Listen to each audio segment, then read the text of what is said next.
Money is not the root of all evil. The Bible just does not say that. The Bible says the love of money is the root of all evil. And anytime we worship anything in the culture today, there are voices out there that are very, very loud and very pronounced and are supposedly steeped in intelligence that are giving us the message that money is the root of all evil.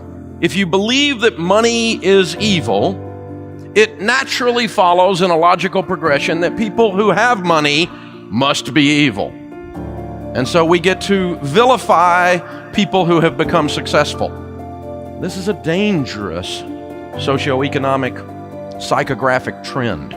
It's very dangerous because anytime you vilify success, then no one wants to become successful. Because if you're successful, you're evil, and you're evil because money is evil and you got some. You follow the progression. It's not real tough. But this drumbeat is out there, and you and I have a problem. And this culture has a problem because there's an inconsistency that goes with this. Let me help you with this. If your household income, and by the way, the average American household income is $50,000 a year. That's the average American household income right now, according to the Census Bureau. It's actually just a little bit over that. But if your household income makes considerably less than the average, and your average household income is $34,000 a year, you are in the top 1% of income earners in the world. If you make $11,000 a year, which puts you substantially below the federal poverty line, you are in the top 14% of income earners in the world. Translation, most of the families in this arena today are rich. And if money is evil and rich people are evil, I'm looking at a bunch of evil people. This is a problem, you guys. This is a serious problem. Now, I know you don't feel rich, and I know probably your family doesn't feel rich because you get to compare yourself to people who are richer. But you're in the top 1% of the world. So when people start vilifying the building of wealth, especially when it's for the positive use, it creates this hypocrisy in the marketplace because the very people who are saying in the marketplace, doing this drumbeat about wealth is evil, are by definition wealthy people. And the problem is, in other words, that in North America today, we are the most successful group of people of this size, the United States of America, in the history of humankind. Financially, the United States of America is the largest group of financially successful people in the history of humankind.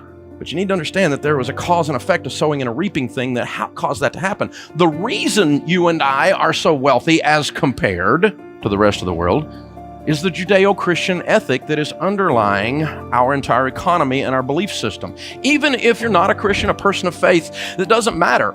You still are operating in a culture that functions with the value system of a Judeo-Christian ethic. Let me give you an example. We believe in this country that you should tell the truth.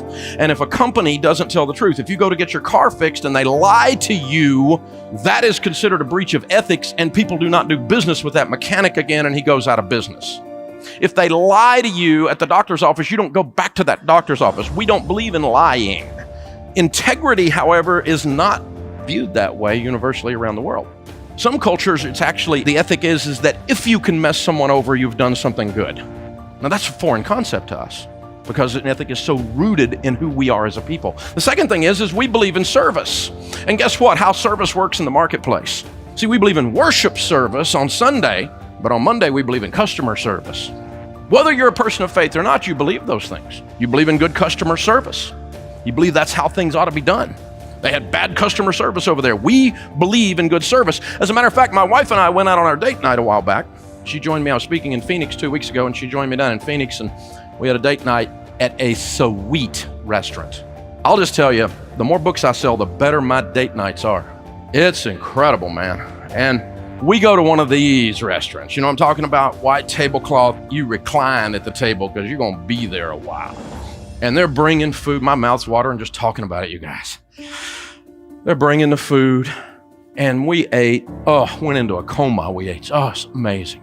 But you know what happens in one of those environments, if you've ever been able to do that, is the person who brings the food to the table, your server, we believe in service. By the end of that meal, they're not just someone who slopped some food on the table. By the end of that meal, they're a family member. You don't know what I'm talking about. And you know what is customary and proper to do? If you were served well, at the end of the meal, you say thank you. And there's a universal language for saying thank you to servers. It's called money. And you leave a tip. And in a meal like that, you leave a big honking tip. Because this is now your friend. You've got a connection. In our culture, we believe in rewarding service. Customers that are served well don't mind paying an organization for service. My friend Rabbi Lappin, who is an Orthodox Jewish rabbi, he says that in the marketplace, when you serve well, your customers give you certificates of appreciation with presidents' faces on them. We customarily say, thank you, and we issue a certificate of appreciation when someone fixes my water heater at my house, when someone fixes my car or changes the tire on it. We give certificates of appreciation for service in this culture. My friend Ken Blanchard says, profit is the applause your customers give you. This is why our society has prospered. These are just two of the ethics, service and integrity, that have caused that to happen. But we have a problem. There are really three proper views of wealth and possession, or three possible views of wealth and possessions. I'll go ahead and tell you ahead of time, two of them are wrong, one of them is right, and I have done all three, which means I've done it wrong some, more times than I'd like to admit in here today. The first spirit is a spirit of pride. Pride says, money comes from me. Now, this is the one I fell into the first time, and I can fall back into it too, because I believe in hard work. Money comes from me. I believe work is where money comes from, and I think people ought to work. I created money. Money came from me. My success came from me. Now, these are performance-oriented individuals who check a box spiritually in their performance things. I've been there and done that. And people that fall into this spirit of pride, like I have, we like Bible verses that say things like, those that won't work, don't let them eat. We like Bible verses that say things like, the diligent prosper. Or when you're faithful with the little, more is given to you to manage. You will reap what you sow. I love those kinds of verses. Ramsey family's hardworking people. There wasn't a whole lot I learned growing up from my dad and mom, but one of the things I learned for sure was work. I asked my dad one time for some money to go down to the local market and get an icy. He handed me a lawnmower. Work. I believe in hard work, and I believe in those scriptures, but I don't believe that the farmer plants seed, and when it rains and the crop comes up, says, didn't I do good with that rain thing? I'm pretty good at this rain thing. That crop was but all the result of my work. That's a dangerous place to be. Sometimes those of us that fall into that category, we might be politically conservative. Sometimes we might vote Republican. It could happen. Oh, I'll get to the others, don't wait. The second spirit is a spirit of poverty. Spirit of poverty says wealth is evil. Possessions are evil. By the way, this is a form of Gnosticism, which is a type of heresy. God does not say wealth is evil anywhere in the scriptures. Nor does he say wealthy people are evil anywhere in the scriptures. Nor does he say wealthy people can't get to heaven anywhere in the scriptures, once you understand what the scripture really says. That Jesus' blood and sacrifice on Calvary will get a prostitute into heaven, a murderer into heaven if they accept Christ, will get an adulterer into heaven if they accept Christ. He can do all of that, but if you're successful and become wealthy, you're not going. This is your doctrine? These are the thought leaders, supposedly, in our culture today? You've got to be kidding me. It's absolutely absurd. Spirit of poverty says things like, the little man can't get ahead. The deck is stacked against us. I've got a relative who's bitter and beat up, and he just says, the corporations, the corporations, the corporations. I don't even know what he means by that. But apparently they're taking over. The corporations. It's this vague boogeyman that this 60-year-old bitter man has in his head, who loves conspiracy theories of all kinds. The little man can't get ahead. It's the Rockefellers. What? Seriously? You live in Tennessee. The Rockefellers aren't even there. It's unbelievable. It's all fixed. The little man can't get ahead. You don't know how it is out there. Yeah, I do. I started out with nothing. Became a millionaire by the time I was 26. I was so stupid, I borrowed money and I lost it all. I had to start over. I'm so dumb, I had to become a millionaire from nothing twice. The little man can get ahead. This is the only place in the world, by the way, that the little man can get ahead. 88% of America's millionaires are first-generation rich. They started with nothing. 9 out of 10 of them became wealthy. It's mythology that it was a silver spoon. It's people who got up, left the cave, killed something, and dragged it home. But a spirit of poverty says, wealth is evil. Wealth is of the devil. Sometimes these people are socially liberal, politically liberal.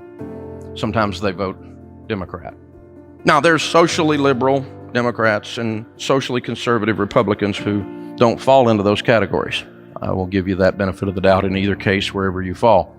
But those two spirits, I have done both of them. I have said it. This spirit of poverty has two cousins named jealousy and envy. Jealousy is I want what you have. Envy is I don't think I can have what you have, so I don't even want you to have it. My Catholic brothers and sisters call that one of the 7 deadly sins, spirit of envy. And that's loose in the land. But it only works and it's only noble if you believe money to be the root of all evil.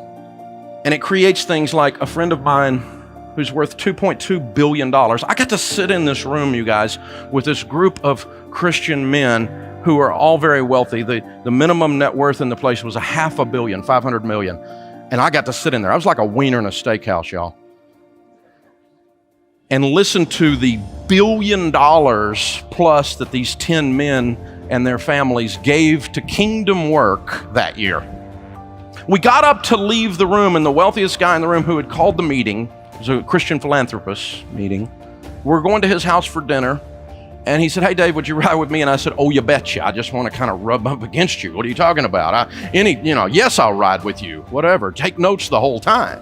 And he said, "But I got to apologize for my car." And I said, "Why, dude? You driving a hoopty? I mean, if you're driving a beater, I got a pretty good rental car. We can take it. Why would you be driving? Why would you be apologizing for your car?" And he said, "I just bought the nicest car I've ever bought in my life." He's 68 years old. I said, "Really? Why would you be ashamed of that?" He said, "Well, it's a nice car." I said, "Well, you got a lot of money. It's okay." And so we go out there and I looked at it and it's a nice car. I know because I went home and looked at him when I got back. It was a nice car. Sweet. $130,000 Mercedes. Now let me help you with this guy. This is an interesting guy. He has $2.2 billion. Last year he gave away $370 million. 98% of that you will never know happened. Why? He doesn't care what you think. He doesn't worship you. He's not taking a poll on what the right thing to do is. So he buys a $130,000 car. Guess what? He gets hate mail from Christians saying, "Well, you should have drilled another well in Africa. Somewhere there's a starving child, and you only gave away $370 million, but that car, now I question your spirituality." So a translation is, Christians, some of them in America, think that there's a certain level of car you can drive and lose your salvation. So we've done detailed research, and I'll help you with that. It's a 93 Camry. Anything nicer than a 93 Camry, you're going to hell. Seriously, people? Is this the kind of filth that's running through our culture today? This is ridiculous. So we go out there, and I drive home in his car with him, and it's really nice. And I got to thinking about it. These people sending him hate mail have no idea, obviously, what they're talking about. Let me help you with the ratios with this. If you have $2.2 billion and you give away $370 million, buying a $130,000 car is like you and me buying a biscuit. And remember, you all come from wealthy, rich families when compared to the rest of the world. And so you should be ashamed of whatever level of consumption you have.